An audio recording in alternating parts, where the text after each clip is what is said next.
Mages in vanilla are probably the most overpowered class in the entire game. They're the best caster DPS at endgame, incredible toolkit of burst and CC in PvP, unquestionably the strongest AoE damage dealer, free portals and teleports to get around the world, free food and water, and hey, wouldn't you know it, they're pretty good at leveling too. Saying that, they are perhaps the only class in the game which has a totally unique way to level that nobody else can replicate. And whilst this video will focus on more the traditional way to level, we'll definitely be taking a look at the extent of what skilled players can pull off on the mage. So whether it's arcane, frost or fire, let's take a look at the mage in hardcore WoW. But first, a quick word from today's sponsor, Brilliant.org. Brilliant is an online platform aimed at teaching math and science subjects to people of all skill levels. Brilliant has a ton of different lessons, from everyday math to gravitational physics, quantum computing, and so much more. And whether it's picking up something new or ongoing learning,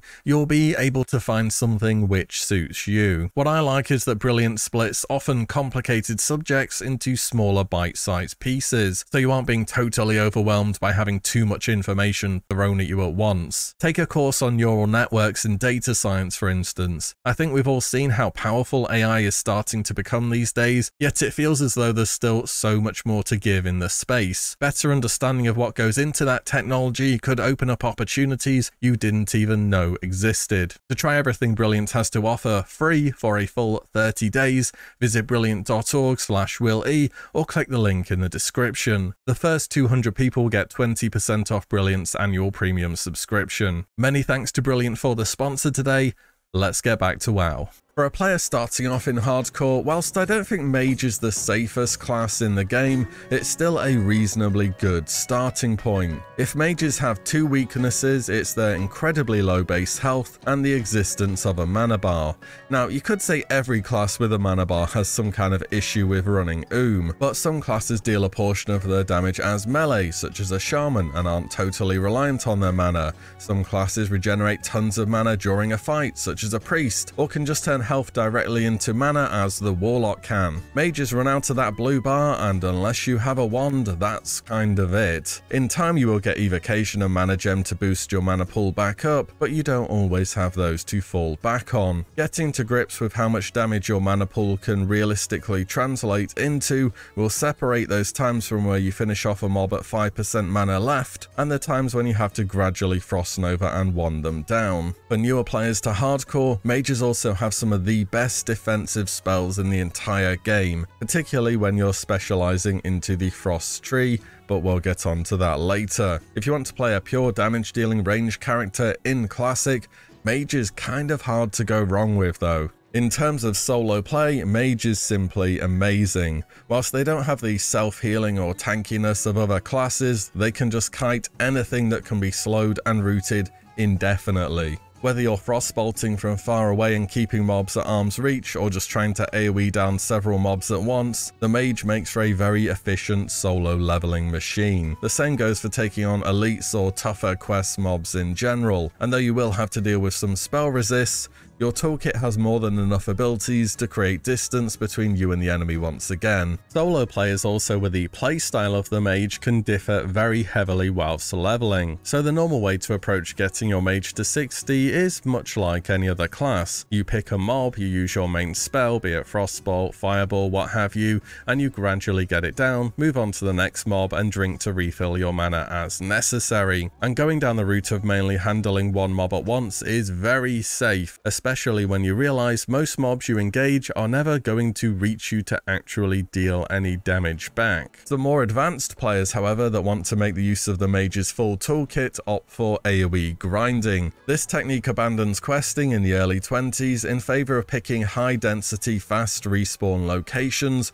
where the Mage can gather up as many mobs as possible and then AoE them down quickly through use of Frost Nova, Flame Strike, Arcane Explosion, and Blizzard. The Mage's toolkit of DC and extensive AoE damage makes them the only class that can entertain leveling in this way, and if executed correctly, it will always be much faster than questing. There are issues with this playstyle though, such as competition from others. Even just one other player can throw off making this worth it. And secondly, and much more importantly on hardcore servers, this playstyle is extremely dangerous. You can get a few bad resists on mobs, you can be dazed, you can pull too many, you can overestimate how much mana you have left, you can time your cooldowns wrong, mobs can respawn on top of you, and so on. This is not a new player friendly way to play the game.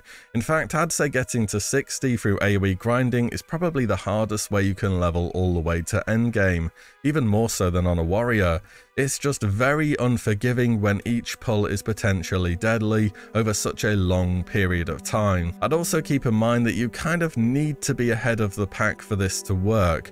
Casual play and AoE grinding will be too contested by other classes leveling normally. Saying all of this, we did just have the official hardcore servers confirmed the other day, so if you wanted to practice your AoE grinding, the unofficial error servers are there for that right now. And I'm pretty confident in saying when the real servers drop, the first solo level 60 will be a mage AoE grinding, assuming they can get there without dying, of course. On to group play then. So if I was putting a party together for quite literally any dungeon in the entire game, the first thing I would want is a mage. This class is just so overtuned for group play. They get free food and water for party members, assuming we can trade that is, incredible AoE damage profile, solid single target, an interrupt, sheep, the list just goes on and on. They can also recover bad pulls like no other class in the game can. Kiting back through an improved blizzard will give people enough time to heal up and regenerate mana, or just maybe even get to the dungeon exit if it's near enough. The biggest risk to the mage in a group is how much damage you can potentially deal. If you throw a flame strike into an arcane explosion on multiple mobs on the pull, no tank in the game will be able to stop them from turning around and hitting you in the face. At which point you're going to be reminded how low your health bar is playing a mage. I'd always start off with a few frost bolts into the main target before starting to AoE. It is vanilla after all, there's only so much a tank can do to save a DPS that's pretending threat isn't a thing. On to survivability then. Can this class easily get out of a difficult situation? Yes. Yes, it can. Even without considering talents, Mage has a lot going for it. You don't think of it initially, but even Frost Armor is a purely passive slow to movement and attack speed anytime a melee attack hits the Mage. Other classes have to press a button to achieve something like that. With Mage, yeah, it just happens on its own. You don't even have to do anything special to run away most of the time due to Frost Armor. Your basic movement speed will be higher than whatever is hitting you most of the time. It's kind of overpowered if you think about it. And then we have Frost Nova, a short cooldown AoE route which gives you more than enough time to outrun pretty much anything in the entire game. Frost and Fire Ward shouldn't be forgotten about against enemies that deal these types of damage, and remember water and fire elementals, despite looking as though they're meleeing you, are actually dealing elemental damage. There's Mana Shield too, though it does drain your mana extremely fast and only stops physical damage in Classic, kind of a last resort when you're running this one. Damp Magic is also very useful when solo, again against elementals. It's reducing how much damage you take by more than you would expect. Of course, there is Blink, the classic mage utility spell, teleporting you a short distance forwards as well as removing roots and slows. And then we get on to talents. Spoiler what we'll be talking about for the talents part of the video, I guess, but Frost is just amazing. Frostbite makes it so all your Frost abilities, including Frost Armor, have a 15% chance to root enemies. This route does not cause diminishing returns of itself, and it can proc back to back. Ice Block is a huge defensive ability for the mage, removing all debuffs and making you immune to damage for its duration. In Classic, there is no hypothermia debuff from using Ice Block, though again, you can do it back to back. Also, you can't Ice Block and jump off a ledge to land safely. For some reason, you just get stuck in the air, so yeah, don't go relying on doing that. Speaking of defying gravity, Slowfall can't be used on allies, and it also needs a reagent called a Light Feather, which are not sold on reagent vendors, but found in the world. So if you get some of these, do hold on to them. Finally, at 40, there is Ice Barrier, which is a good version of Mana Shield, as it blocks all damage on a short cooldown, and you can reset every single one of these Frost abilities with Cold Snap. So yeah, Mage kinda OP. As mentioned earlier, mana bar is really the only issue.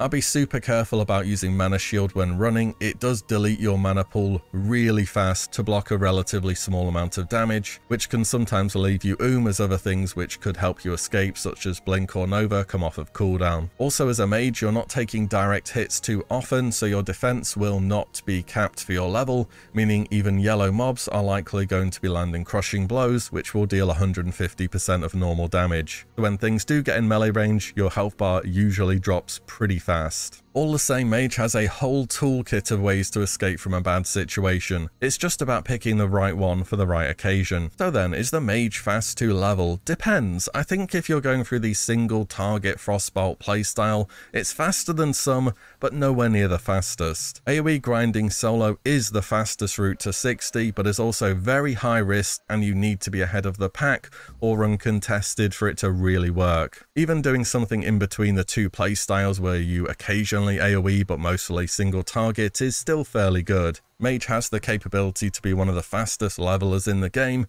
but it's really down to how you play the class. On to talents for leveling then, so what are we running? I think there's a lot of flexibility here. The only kinda odd one out is Arcane.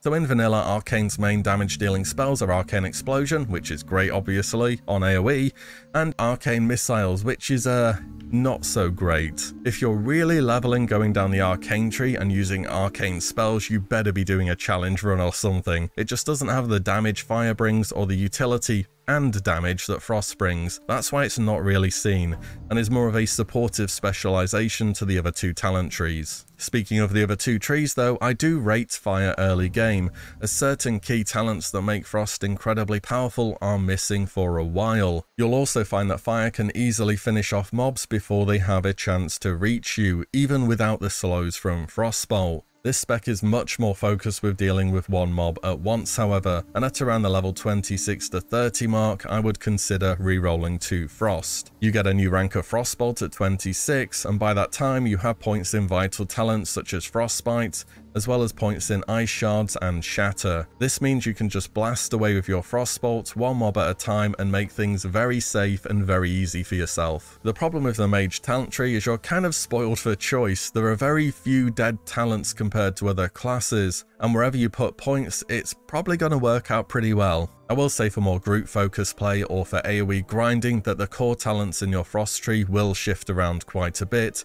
as Blizzard is now a key source of your damage, as well as Cone of Cold contributing a lot more. For me, overall on the Mage, Fire works fine early, but once Frost comes online, it's really hard to deny the combination of burst damage, slows, and roots. Not to mention excellent additions to survivability from Ice Block, Ice Barrier, and Cold Snap, which you really value on a one-life character. Much like their talents, nearly all the abilities the Mage can train are pretty useful. Green-coloured abilities are ones I level whenever I get the chance, yellow is optional or I wouldn't train to max rank, and I'd usually say red is a void, but there aren't really many abilities which are totally useless on the Mage. There is a few things I want to say about what's shown here though.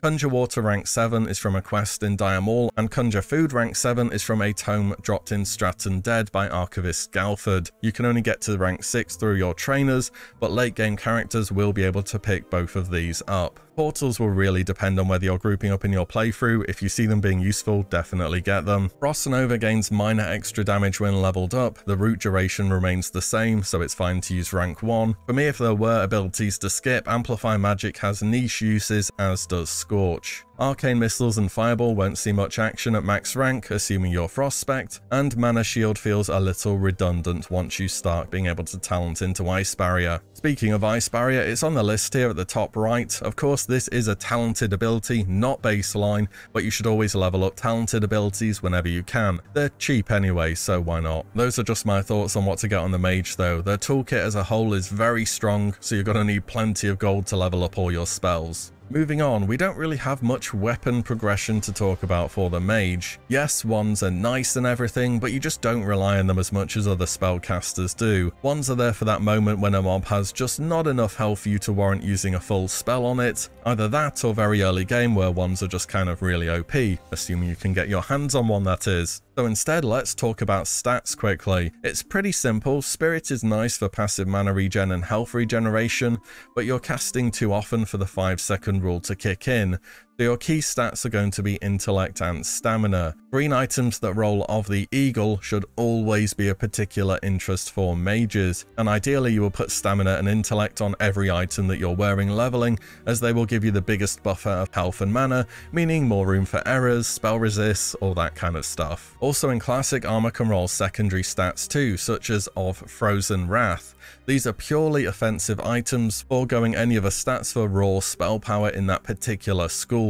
Whilst finding an item like this is extremely rare, they will boost your damage noticeably, and as you will experience during leveling, there's practically no gear that has spell power on it at all until endgame. So if you find them, they're worth using, just don't equip too many of them, you still want a decent health bar. Next we have macros and add-ons, so it's not really either of the above, but always have Frostbolt rank 1 on your bar somewhere. Sometimes you just need a brief slow to stop mobs running in fear to others, or so you can keep kiting, or when you're running It's just very useful whether you are Frost or not. You can do the same with Cone of Cold, another good spell to have downranked, and Frost Nova's the same story. Even if you did hypothetically spend gold to upgrade it, you're also spending more mana to do a very small extra bit of damage. Rank 1 is fine to use. So then, macros. Cast Shoot. Use this on any caster with a wand. It stops you from accidentally toggling your wand firing on and off. I find it really useful. You're going to be making a bunch of your own food and water, and you can cast sequence them to make both on one button. Just replace this with the correct name for whatever ranks you're using. Mages can decurse. This comes in useful now and again. This macro will decurse you if no one's targeted, or an ally if you mouse over them. I like having Counterspell on mouse over too. Similar kind of idea to decurse. Sometimes you don't want to swap target, but do want to interrupt. Add-on wise, I don't have a ton which I would really say I specifically use on the Mage. I have 2 Weakauras that are useful. First up, having debuffs on nameplates. There's a lot of ways to achieve this through various add-on packs or nameplates, so it's just a suggestion really, but this is the Weakaura I use to achieve it. Another one I really like is Nan Shield. It gives you a visual indicator of how much shield you have left. It also shows separate shields from your wards, mana barrier, and even trinkets.